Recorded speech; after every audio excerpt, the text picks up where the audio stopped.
Kadang-kadang ada keluhan milih pemimpin yang baik itu loh kok susah.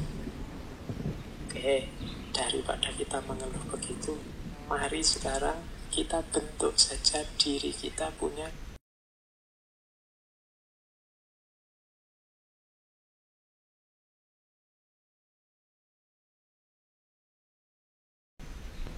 Assalamualaikum warahmatullahi wabarakatuh.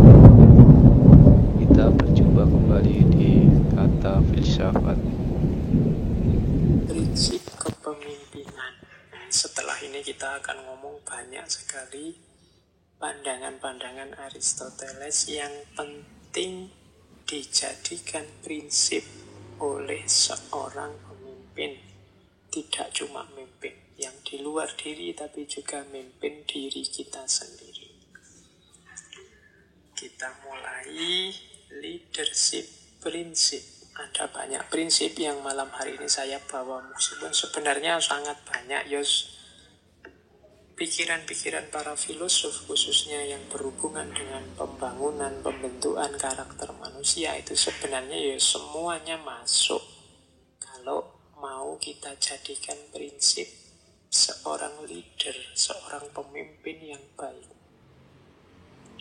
Termasuk gagasan-gagasan dari Aristoteles. Maka kita lihat malam hari ini sebagian dari prinsip-prinsip itu yang menurut saya penting membangun kualitas leader yang baik. Karena saya lihat seringkali ada orang yang mengeluh, bahkan mungkin teman-teman sendiri ya kadang-kadang mengeluh. Misalnya di Indonesia ini ada sangat banyak orang pinter, jumlah rakyatnya juga ratusan juta. Kadang-kadang ada keluhan milih pemimpin yang baik itu loh kok susah. Oke, daripada kita mengeluh begitu, mari sekarang kita bentuk saja diri kita punya kualifikasi pemimpin yang baik.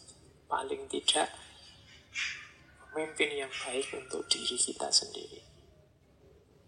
Atau kalau ada di sini yang guru, mungkin dosen, mungkin ustadz, atau anak-anak muda yang punya gairah untuk masa depan yang cemerlang, maka prinsip-prinsip ini penting untuk kita pahami dalam rangka membangun diri kita sebagai seorang leader yang baik. Oke ya, kita dari prinsip yang pertama. Ini quotes dari Aristoteles yang banyak dikutip orang. Knowing yourself is the beginning of wisdom. Mengetahui dirimu sendiri adalah awal dari kebijaksanaan.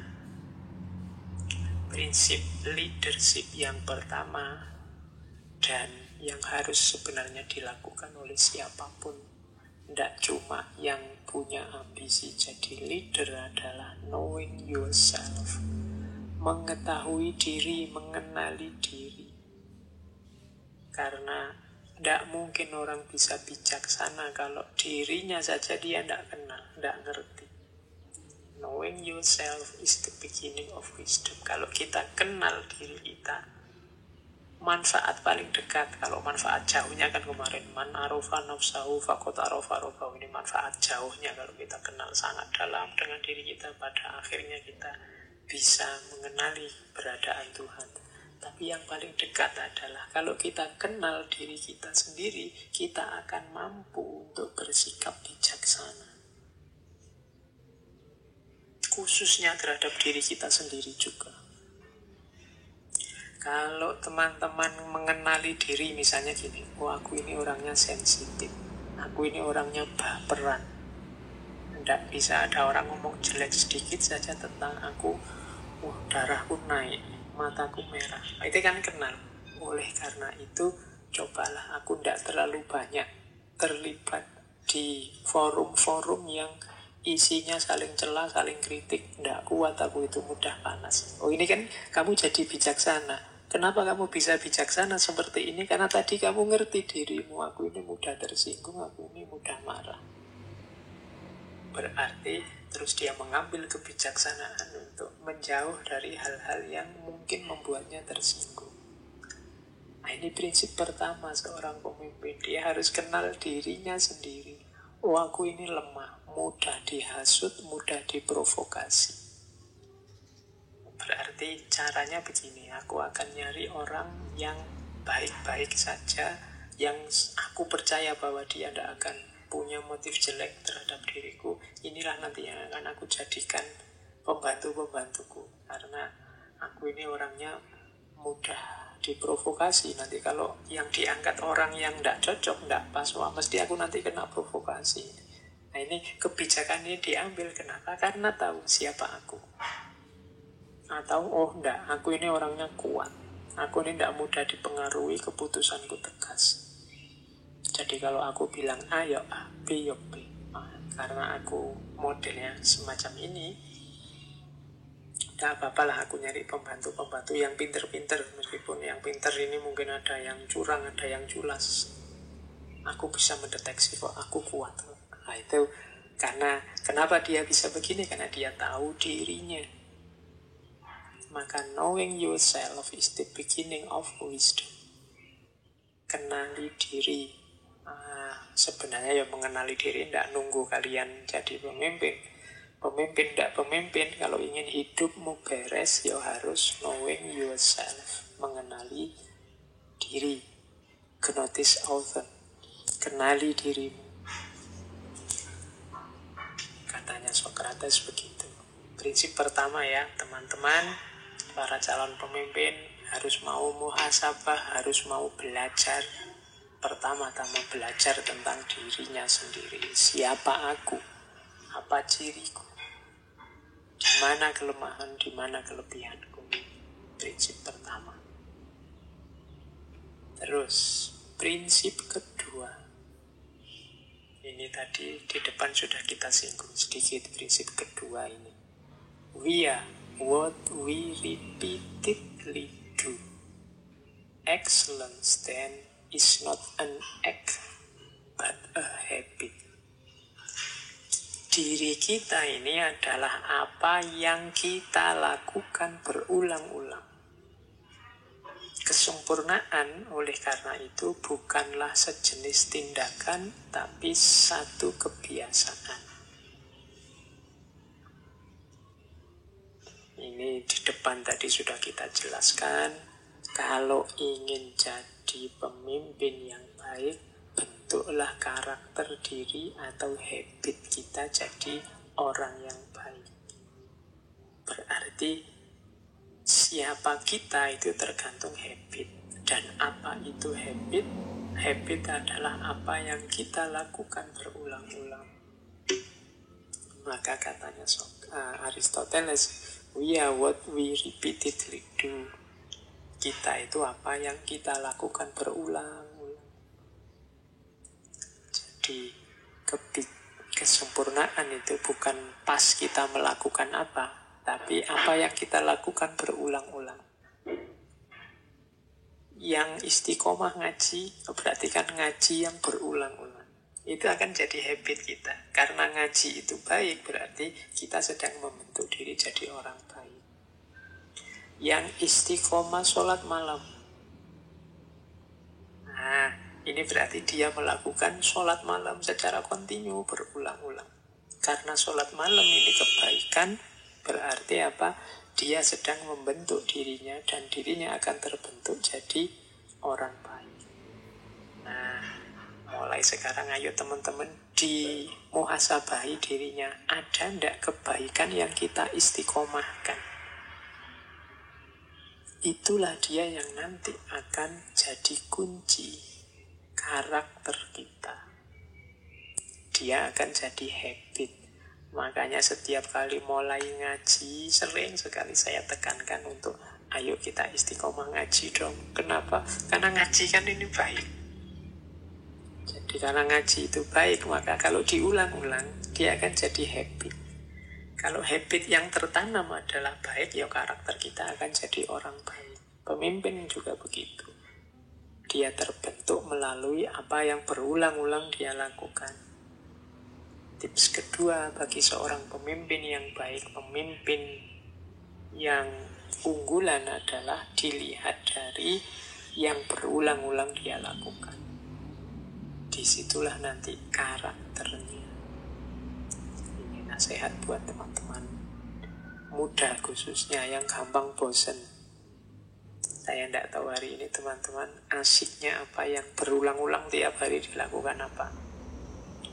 Jangan-jangan medsosan, jangan-jangan apalagi ngopinya, jangan-jangan lu ngopi kan baik Pak, iya ngopi baik, tapi kan ada banyak hal yang lebih baik. Saya HP-nan itu kan silaturahim Pak, medsos itu kan menjalin silaturahim, ya. Tapi ya, mungkin ada yang lebih baik. Kamu cari yang lebih utama seperti tadi rumusnya, yang tulus, tidak karena yang lain, tapi dia bernilai baik dalam dirinya sendiri. Yang kedua ini, jadi what we repeatedly do. Maka seorang pemimpin harus membangun karakter yang baik dengan mengulang-ulang hal baik. Yang ketiga, happiness belongs to the self-sufficient. Kebahagiaan itu milik yang merasa cukup. Self-sufficient itu merasa aku sudah cukup, aku sudah bisa, itu biasanya orang bahagia sudah kalau sudah merasa ya yang kuinginkan sudah terpenuhi, yaitu self-sufficient. Ini parameter kebahagiaan yang mudah kita jangkau adalah self-sufficient. Berarti orang yang self-sufficient itu orang yang mandiri. Orang yang sudah puas dengan dirinya sendiri, tidak lagi butuh, tidak lagi tergantung dengan yang lain. Pemimpin yang bahagia berarti juga pemimpin yang self-sufficient. Pemimpin yang merasa cukup dengan dirinya, pemimpin yang mandiri, tidak tergantung dengan yang lain. Karena ketergantungan mengindikasikan ketidakmandirian. Kalau tidak mandiri berarti susah bahagia, karena tergantung sama yang lain. Jadi ini prinsip yang ketiga, harus mandiri, self-sufficient. Di situ nanti orang bisa bahagia. Prinsip kepemimpinan yang ketiga. Prinsip kepemimpinan yang keempat. Ini juga salah satu quotes-nya Aristoteles. Through discipline comes freedom. Melalui kedisiplinan akan datang kebebasan. Ini saya tidak tahu ya, kadang-kadang kita sering mengkritisi diri kita sendiri. Orang Indonesia itu susah sekali disiplin. Ada banyak orang yang bilang seperti itu. Saya tidak akan menguji benar atau tidak omongan itu, tapi yang jelas ingat-ingatlah bahwa memang disiplin adalah kunci. Jadi disiplin itu memang tidak enak, memang tidak bebas. Karena disiplin itu kan kita harus A, harus B, harus C, urut, kemudian tertib, kemudian sesuai aturan, kemudian di arah yang sudah ditetapkan, itu namanya disiplin. Tapi katanya Aristoteles, justru yang disiplin inilah nanti yang akan membuahkan kebebasan. Disiplinnya memang agak ketat, tidak bebas, tapi buahnya kedisiplinan itu justru kebebasan. Teman-teman disiplin belajar, akhirnya menemukan kebebasan dengan kelulusan. Yang malas belajar tidak nemu kebebasan yang namanya kelulusan itu. Disiplin santri misalnya disiplin, tahfidz disiplin, hafalan, akhirnya menemukan kebebasan dengan hafal Al-Quran. Tapi yang tidak disiplin padahal sudah niat lu mau hafalan, tapi tidak disiplin, akhirnya ya tidak hafal-hafal, tidak nemu kebebasannya. Kalau sudah hafal kan bebas dia. Nah, itu Through discipline comes freedom. Ini prinsip yang harus dipahami oleh seorang leader. Tujuan yang diinginkan tadi, pemimpin tadi kan disebut harus kenal tujuannya, harus diupayakan secara disiplin. Ya memang dalam upaya mencapai tujuan ini banyak sandungan-sandungan, banyak kesulitan, tapi tetaplah disiplin. Kalau sudah disiplin akan ketemu kebebasan. Oh sudah kena sekarang tujuannya, sekarang bisa bikin target yang baru, bisa bikin tujuan yang baru. Through discipline comes freedom. Melalui disiplin lahirlah kebebasan. Meskipun dalam disiplin itu rasanya kok jadi tidak bebas ya Pak. Kita kayak robot ini Pak. Kita sengsara ini Pak. Kita susah loh. Yo, fasenya memang fase masih berjuang. Tapi kalau sudah sukses perjuangan akan lahir freedom, merdeka sekarang. Yo kayak tadi saya ilustrasikan kan. Coba kalian sejak semester 1 dulu tekun, rajin, disiplin, lulusnya paling semester 6-7 iso lulus kamu. Merdeka sekarang kan, sudah tidak ketemu dosen lagi, tidak diperintah-perintah tugas lagi, tidak mikir ujian, tidak mikir bayar UKT, bebas, comes freedom. Tapi karena kamu tidak disiplin sejak awal, kuliah males, dikasih tugas tidak pernah dikerjakan, akhirnya tidak lulus kuliah karena tidak disiplin, tidak ketemu yang namanya freedom. Pemimpin juga harus ngerti logika ini. Logika, through discipline comes freedom. Melalui kedisiplinan lahir kebebasan. Ya disiplin itu memang sumpek, tapi kalau tujuannya terpenuhi, di situ ada kelegaan yang luar biasa. Prinsip kelima, hope is a walking dream. Harapan adalah mimpi dalam kondisi jaga. Ya setiap orang kan punya mimpi. Cuma istilah mimpi ini kan bagi orang yang tidur. Kalau bagi orang yang bangun namanya bukan mimpi tapi harapan. Cita-cita, keinginan. Jadi seorang pemimpin harus punya harapan, harus optimis dengan cita-citanya. Ya, banyak orang bilang kita harus berani bermimpi. Ya cuma kalau mimpi kan dari orang yang sedang tidur. Kalau dari orang yang sedang bangun namanya bukan mimpi tapi berharap, bercita-cita. Seorang pemimpin harus berani berharap, berani bercita-cita. Pemimpin tidak boleh pesimis. Wah, saya tidak yakin negara kita ini bisa maju, bisa sukses. Saya tidak yakin lembaga kita ini bisa jaya, bisa. Kalau pemimpinnya sudah tidak punya harapan, ya apalagi yang dipimpin. Pemimpin harus mencerminkan sosok yang penuh harapan. Sosok yang punya cita-cita besar. Bahkan tidak sekedar cita-cita, tapi cita-cita yang besar. Kalau sekedar cita-cita kecil, ya kurang manfaat dalam posisinya sebagai seorang pemimpin. Pemimpin itu ya memang harus agak muluk, target itu kan harus tinggi. Makanya katanya Bung Karno, gantungkan cita-citamu setinggi langit di bintang-bintang. Cita-cita harus tinggi. Kalau cita-citamu pendek saja, ya kamu tidak akan bisa lebih dari itu. Di bawahnya mungkin. Kalau kamu cita-citanya presiden, ya kamu mungkin jadi presiden atau di bawah-bawahnya sedikit. Karena kamu kan berjuang untuk jadi presiden. Tapi kalau kamu cita-citanya hanya jadi jabatan ya, RT atau RW misalnya, cukup saya Pak RT saja, ya kamu mungkin jadi RT tapi bisa juga di bawahnya. Lebih dari itu kan tidak mungkin, kamu targetnya cuma RT. Kalau sudah jadi RT kamu sudah puas.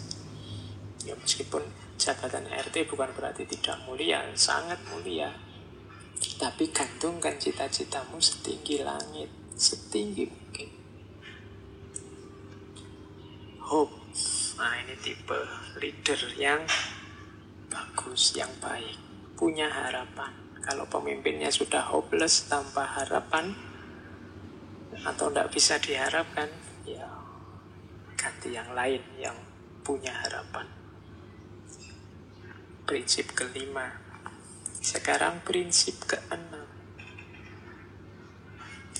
Prinsip keenam ini mungkin nyindir kita.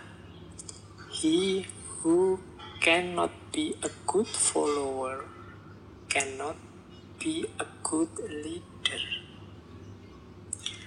Ia yang tidak bisa menjadi pengikut yang baik tidak akan bisa menjadi pemimpin yang baik. Oh, ini kita harus memperhatikan quotes dari Aristoteles ini. Pemimpin yang baik adalah pengikut yang baik. Kalau orang tidak bisa dipimpin, sulit dia jadi pemimpin. Mengapa? Ya karena untuk jadi pemimpin yang baik, dia harus tahu bagaimana situasi yang dipimpin. Bagaimana rasanya jadi pengikut, jadi yang dipimpin yang baik. Nanti dia tahu cara jadi pemimpin yang baik. Kalau dipimpin tidak bisa, susah dia jadi pemimpin. Kalau jadi pemimpin, pasti juga susah dia. Kalau dalam istilah Jawa, dulu saya pernah menerjemahkan wanita itu wani ditoto.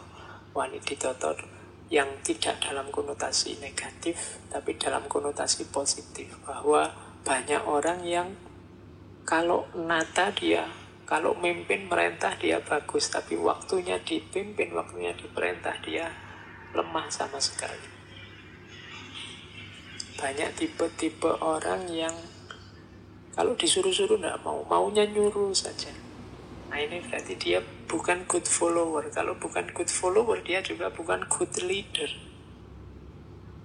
Dia tidak ngerti cara jadi orang biasa, maka ya dia akan kesulitan jadi orang yang istimewa. Jadi awam saja tidak mampu, bagaimana dia jadi khawas? Jadi orang biasa saja tidak bisa, bagaimana jadi orang penting? Maka he who cannot be a good follower cannot be a good leader. Yang tidak bisa menjadi pengikut yang baik tidak akan bisa jadi pemimpin yang baik. Ini rumus dari Aristoteles. Berarti apa?